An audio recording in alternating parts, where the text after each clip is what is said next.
Em tempos de internet, só fica sozinho quem quer. Hoje nós vamos tratar de relacionamentos modernos, esses que usam as redes sociais, mas às vezes desafiam até propostas como as dos norte-americanos que não gostam de marido e mulher trabalhando juntos. Que coisa interessante esse papo vai ser. Com certeza, porque estamos recebendo o professor Manuel Morgado e a professora Débora Galvão Marques, marido e mulher, trabalhando juntos. Trabalhando juntos. Trabalhando juntos, vivendo juntos, projetos comuns. Mas não E a vida segue com intensidade plena. Que maravilha. Mas não desconhecem que há ideias que condenam o casal trabalhar junto, né? Sim, mas não trabalhamos junto o tempo todo. Há uma atividade de pesquisador e docente que eu tenho, há uma atividade de organização de um centro cultural e de formação que Débora desenvolve, e há assim, afinidades por atividades ligadas ao desenvolvimento humano e à formação das pessoas. Esse é o grande casamento, não é? Afinidade pelo desenvolvimento da vida em comum e do bem comum. O americano costuma dizer que há um desgaste maior quando o casal trabalha junto, mas eu acho que o lance deles é outro, né? Porque quando briga com um, briga com os dois, e quando um falta ao trabalho, o outro talvez falte também para ajudar o cara que ficou doente em casa. Acho que o mote principal deles é esse. Acho que é importante, na verdade, separar, né? O que é trabalho e o que é dentro de casa, não levar o trabalho para dentro de casa. Porque é um exercício de construção o tempo todo, tanto o casamento como o profissional, né? Então... E essa história da briga no trabalho, que é muito comum, às vezes, desavença, né? Desavença com ele, atinge você? Tem que separar, discriminar e respirar o tempo todo, não, né? A gente está em Os construção. conflitos, eles acontecem, não é? Acho que não vamos enfeitar para quem nos vê nesse momento que não há conflitos. A questão é como enfrentamos os conflitos, as diferenças que existem em qualquer casal, não é? Ninguém quer uma cópia de si mesmo, senão vai namorar e vai se relacionar com um espelho ou com um ideal, não é? Aquele amor platônico, idealizado, que nunca se alcança, que sempre resulta em frustração, decepção. Então há divergências, há perspectivas, cada pessoa é uma pessoa, cada gênero tem suas peculiaridades, mas há esse interesse, essa intimidade da parceria do casal e da parceria no trabalho, no nosso caso a Casa Viva, que é um centro de cursos e formação continuada, principalmente para psicoterapeutas, não é? E há esse esforço de nos desenvolvermos em conjunto e de crescermos apesar de diferenças e atritos. Ou seja, há muito trabalho em qualquer relação. Quer dizer, não fica sozinho quem não quer, mas para não ficar sozinho, em primeiro lugar, a pessoa precisa trabalhar com ela própria. Ela precisa trabalhar com ela própria. E aí chegamos à internet, que é um mecanismo extremamente moderno e tem permitido a pessoas que são solitárias, que têm dificuldade, têm timidez, né, a encontrar aquele chinelinho para o pé cansado. E, ao mesmo tempo, separa, né? Eu vejo muita gente acabar brigando por causa de Facebook, né? Essa confusão. Como é que você vê essa história, Débora? É positivo ou negativo ou os dois? Os dois.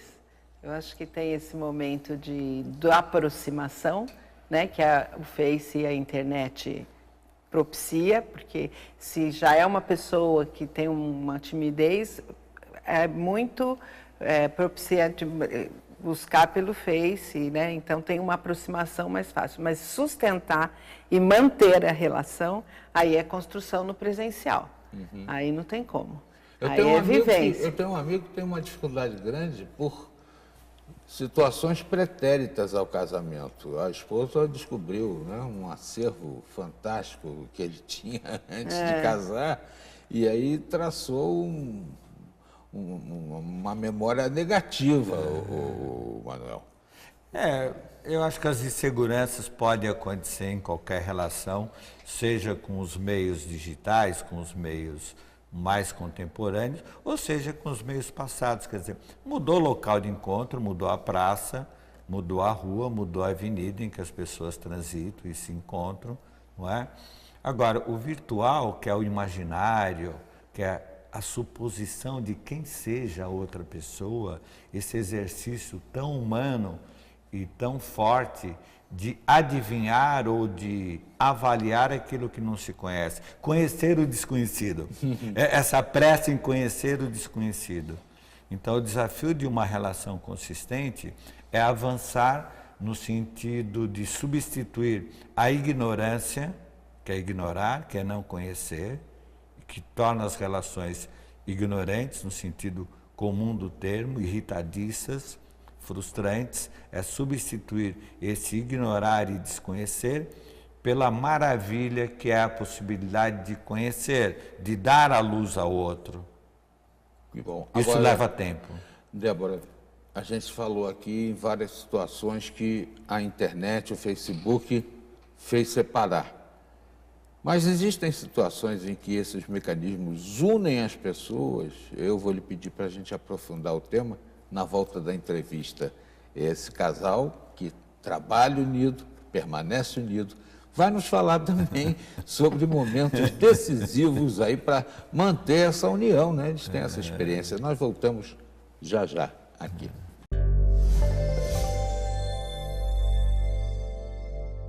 Manuel Morgado e Débora Galvão Marques são psicólogos, trabalham juntos, moram juntos, são casados.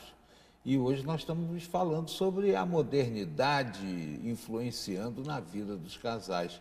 Deixamos no ar aqui uma pergunta a Débora sobre essa coisa de unir e de separar, né? Bom, até que ponto também esses meios sociais, as redes sociais, podem ajudar a unir as pessoas, já que nós estamos tratando também de mecanismos que separam, individualizam. Existem senhas que a gente utiliza para manter o nosso jardim secreto dentro dessas redes. E aí, como é que a gente faz para unir dentro dessa separação que acontece muitas vezes?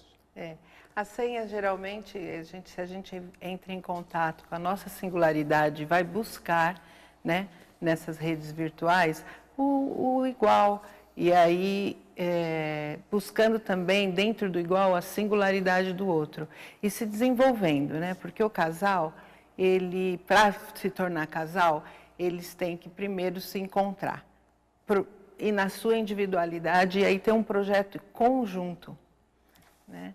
Hoje a gente vê muito que casa com o espelho do outro e aí depois de um tempo é que se vai perceber quem é o outro realmente, né?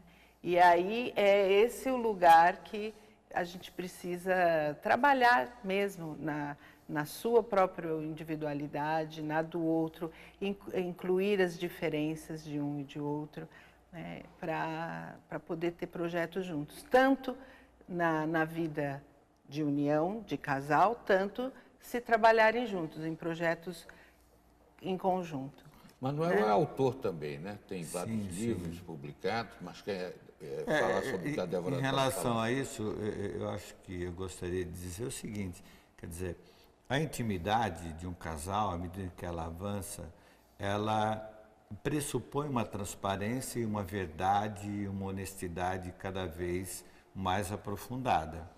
Agora, isso não significa que um tem o direito de invadir a vida do outro. O jardim secreto tem que ter confiança. Só que o amor traz algum receio, algum medo, alguma insegurança, porque não há garantias na vida humana, principalmente na vida afetiva. O segredo pode ser administrar. As pessoas ficam administrar. vasculhando a intimidade do outro e dizem que o relacionamento é transparente, ou que confio. A magia de um bom relacionamento chama-se confiança. Os telespectadores sabem disso. É a confiança, é a possibilidade de você ficar confortável vivendo com aquela pessoa e sabendo que ali não vai ter um mal feito, não vai ter um comportamento moral inadequado. vai ter uma situação de lealdade. O ciúme tem que ser proscrito, então, nessa relação? O ciúme é fundamental, o ciúme é um tempero, é uma insegurança. Ele não pode ser excessivo, aí já denuncia patologia. Tem que ser administrado. Posse, tem que ser administrado para não haver o quê? A invasão no Facebook, no WhatsApp, nos objetos pessoais. A invasão é o grande problema que destrói muitos relacionamentos. Você, como autor, escreveu também sobre isso? Olha, eu escrevo basicamente, não é, sobre um sintoma muito contemporâneo, que é o sofrimento psíquico que tenta ser resolvido por substâncias psicoativas, que é o curto-circuito familiar e drogas, não é? Famílias imensas têm essa situação de lidar com os conflitos ou através do álcool, ou através dos fármacos, ou através de drogas ilícitas. E isso vai trazer problema tanto para os pais quanto para os filhos. Então, esse modelo de relação em que o sofrimento não é enfrentado, e sim escamoteado por processos de euforia ou de recolhimento no mundo cada vez mais isolado. Não tem nem vida de casal, nem vida de família, nem vida comunitária. Então, sobre isso eu escrevo no curto-circuito familiar e drogas, e sobre os sofrimentos, não é, psicológicos e as suas várias formas de desenvolvimento da saúde ou de desenvolvimento de doença. O mesmo sofrimento que adoece algumas pessoas pode promover a saúde em outras. A questão da vida não é aquilo que nos acontece, e sim o que fazemos com aquilo que nos acontece. E muitas pessoas acabam mergulhando nesse tipo de situação em função da compulsividade, Sim. tanto pela droga, em função Sim. de algum problema que esteja insatisfeito em suas vidas, como também pelo próprio mergulho efetivo nessas redes sociais que acabam levando. Sim. Tudo tem que ser dosado na vida, O excesso, Débora? né? Sim. O excesso. E aí fica exatamente nessas relações fluidas, né? E que a gente vê muito nesse virtual, né? Relações rápidas e compulsivas, né? E imediatas, e que não constrói, né? Vai lá e cá, e uma hora é um, outra hora é outro, e não desenvolve. Na verdade, a pessoa se isola dela própria. Essa é a questão de fundo. É o isolamento de si mesmo. É jogar fora a dor de ser e a beleza de ser a pessoa que cada um é. Jogar fora as vivências e as experiências e tentar afastar-se. Então, existem vários modos da pessoa viver excesso, seja com substâncias, seja no próprio trabalho, não é? Seja no poder, na vaidade. Tem várias formas da pessoa desligar-se de si e dos outros. Débora, eu tenho ainda 30 segundos e queria que você falasse então um pouco da experiência do Casa Viva, né? As pessoas podem ter um contato com vocês? Então, a Casa Viva nasceu de uma inquietação de ter um lugar, um espaço onde a gente pudesse tratar exatamente desses temas, né, de contemporâneos e ligados ao desenvolvimento do ser. Então, a gente tem muitos temas ligados à psicoterapia, à psicologia, à filosofia. Né? Ela fica em Taubaté e temos cursos de educação à distância também. Tem um site que as pessoas Temos um site, www.casaviva543.com.br. E assim, está lá há 3 anos e a gente está muito contente porque muitas coisas estão acontecendo e muitos cursos e já tem um encontro lá bem bacana. E é uma coisa bem interessante, né? Porque eles praticam em causa própria do casal, né? Essa atividade de manter sempre vivo o casamento, a relação. Exatamente. Então você que está em casa e está vivendo algum tipo de situação mais ou menos insegura e coisa e tal, não perca seu tempo. Acesse o site, entre em contato com eles e mergulhem nessa prática muito interessante de manter acesa essa chama de amor. Exatamente. Vivo. Vamos viver. Casa Viva.